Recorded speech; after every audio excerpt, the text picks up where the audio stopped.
በጉበት በሽታ የተሰቃያችሁ ከሆነ ወይም ቤተሰቦቻችሁ በጉበት በሽታ የተሰቃዩ ከሆነ ይህን ቪዲዮ እንዳታሳልፉ። ሰላም ጤና ይስጥልኝ። ሐኪም ኢብራሂም አህመድ ነኝ ከሀበሻ ባህል ሕክምና መስጫ ማዕከል።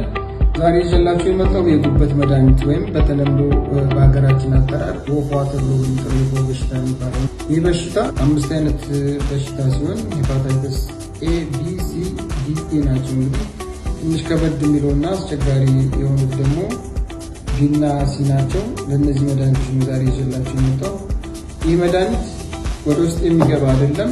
ብዙ ጊዜ ባህል ሕክምና በሚጠጣ ምናምን ነው የጉበት ሳይድ ኢፌክት ወይም ደግሞ ተጓዳኝ በሽታ እንዳይከሰት ስንል በሚታጠን ብቻ ነው።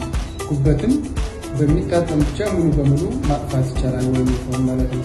እንዴት ነው አጠቃቀሙ? ማታ ማታ ከዚህ ለ14 ቀን ትንሽ እየተቆነጠረ መታጠን ነው። ማታ ማታ ይታጠነዋል። ለ14 ቀን በተከታታይ ከታጠነው በኋላ በተፈጥሯዊ መንገድ ማጥፋት ይቻላል ማለት ነው። ይህን መድኃኒት ለማግኘት በማዕከላችን ወይም አድራሻችን ለምትፈልጉ ሰዎች ዓለም ባንክ ወረዳ 4 ፊት ለፊት ዮናታን ህንፃ አጠገብ ወይም ደግሞ ቀጠሮ ለማስያዝ በ0974 64 64 65 ላይ ደውላችሁ ቀጠሮ ማስያዝ ትችላላችሁ።